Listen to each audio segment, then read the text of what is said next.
Hello friends, welcome back to the my new video guys and my YouTube channel. Today friends we are going to talk about how can we enable guys auto brightness mode in our Oppo phone. Guys, you want to enable your auto brightness mode in your Oppo phone. So how can you enable? After enable guys, how can you use guys your auto brightness setting in your Oppo phone? In this video friends we will talk about. So before starting video friends, first of all go and subscribe the channel, click the bell icon and like my video. So we will on our phone setting.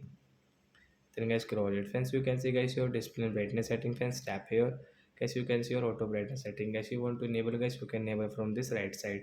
After enable guys, you can see your brightness decrease automatic, because guys we are in light, like we are in the room, but guys when we'll go outside, when we will come inside, so your brightness will decrease and increase automatic in your Oppo phone guys.